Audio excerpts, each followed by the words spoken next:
We don't want you here anymore. Leave, you lazy person who works from home, my sister said angrily, and even my parents agreed. Leave. I'm tired of a family that doesn't appreciate me and my dog. If they're going to act like that, then I'll do what I want. That's when I decided to get back at them. My name's Kathy, and I'm 33 years old and single. I designed websites as a freelancer, which means I can work from home using just my laptop. I have a spot in my house where I work, and I set my own schedule. Even though I had a good job, my parents started to interfere with my work about 2 years ago. One day, while I was working at home, my parents came over to visit. As soon as they walked in, they glanced around the room and began talking. Mom, this house is really spacious. It feels like we could live here too. You're right. There's even a spare room. Plus, it seems like a waste for Kathy to live in such a big house alone. Yeah, let's do it. We'll move in this weekend. My parents didn't even acknowledge me and made all the decisions without consulting me. I made it clear that I didn't want to live with them and said, "Hold on. I don't want to live with you guys. What are you talking about?" My father's face turned red with anger, and he shouted, "You took control of this house, claiming it from your uncle, trying to make it yours. You've hit a new low. Take over." I simply had a conversation with Uncle, and he gave it to me. Don't try to justify yourself. In any case, our old house is crumbling. Your mother and I are moving in here this weekend. In reality, this house was a gift to me from my father's brother, my uncle, who always spoiled me. The ownership is still under my uncle's name, but he gave me permission to use it however I want. According to my father, our family home has deteriorated significantly, and it requires extensive renovations if we want to keep living there. My mother doesn't work, and my father's income isn't very high, so renovating the house isn't feasible for us. That's why they targeted the house I inherited from my uncle. I wasn't happy about it, but my parents had made up their minds to sell their own house and said they had nowhere else to go. I couldn't leave them stranded, so I reluctantly agreed to live with them. But as soon as they moved in, my parents started making sarcastic remarks. "Hey, Kathy, you're in your 30s already, right? Don't you think about settling down and getting married? I'm content with my job at the moment. If you keep saying things like that, you'll just push any potential suitors away. Why don't you take a cue from your sister?" Well, my sister's marriage isn't exactly perfect, is it? But for now, I'm okay with how things are. At that point, my mother, who had been listening, chimed in.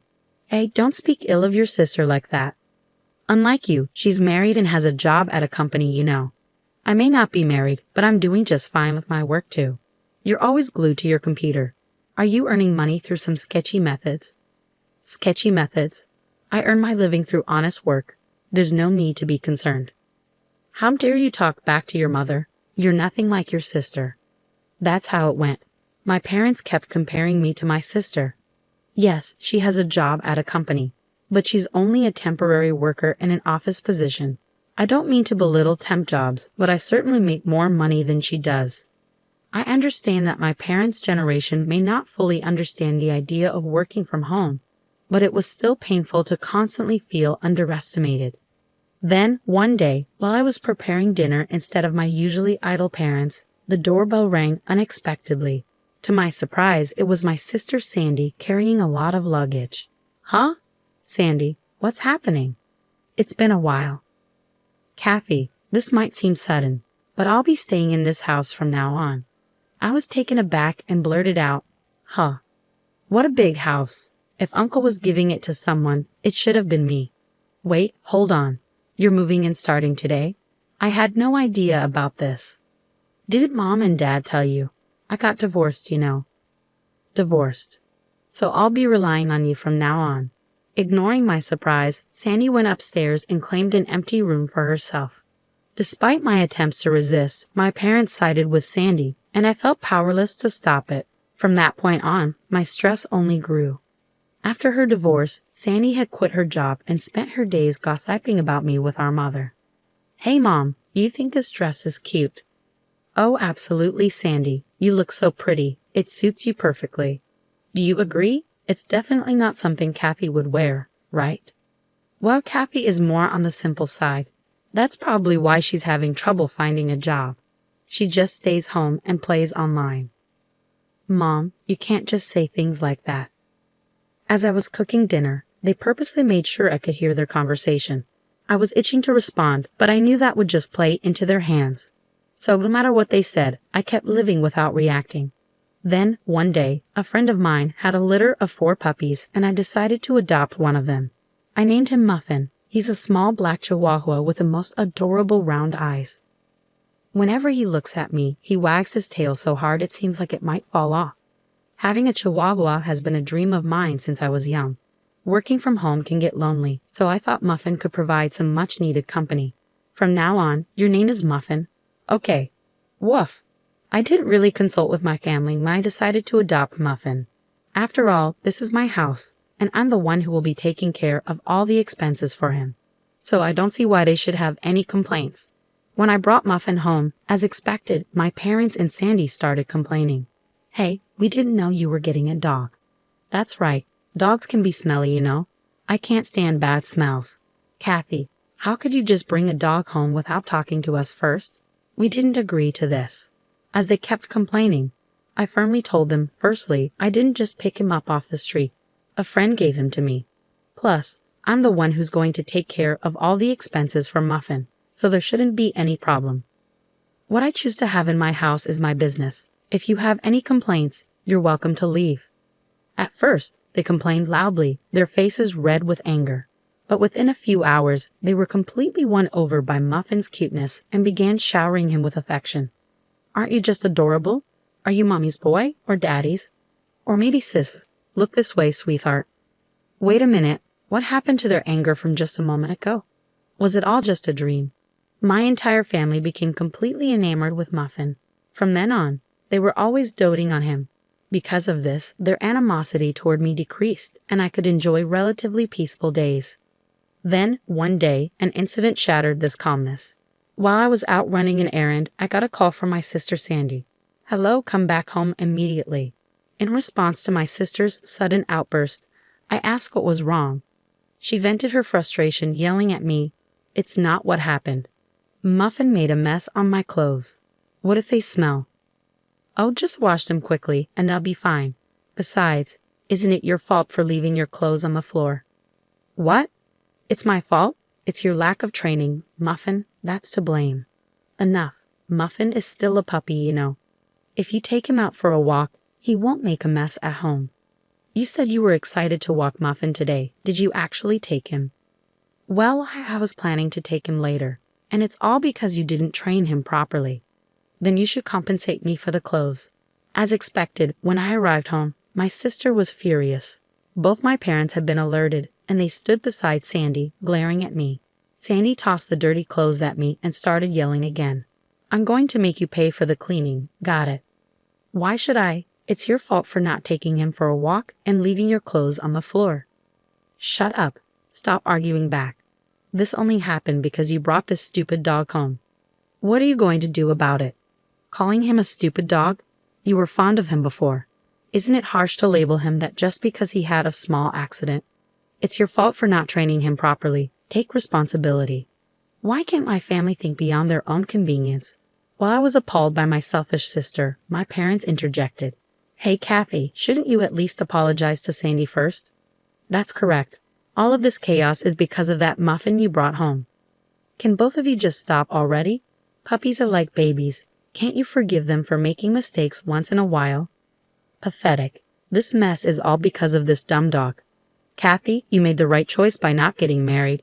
If you were a mother, I doubt you'd raise a decent child. What? How could you say that? If you took him for walks properly and kept the house tidy, none of this would have happened. Finally, my sister raised her eyebrow and pointed at me, saying, "I've had enough. I don't want you or this stupid dog here. Get out of this house." "What? Didn't you hear what I said?" "I said, leave. We don't want a freeloader who works from home here." "A freeloader who works from home? How can someone who's currently unemployed say such a thing? And who do they think is covering the household expenses? It's me."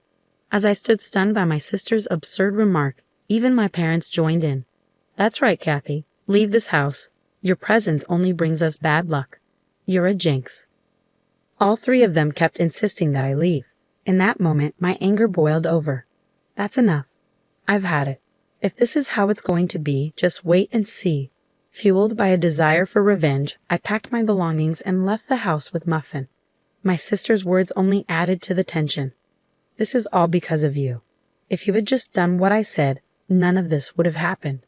They still didn't grasp the severity of their situation, even though consequences awaited them.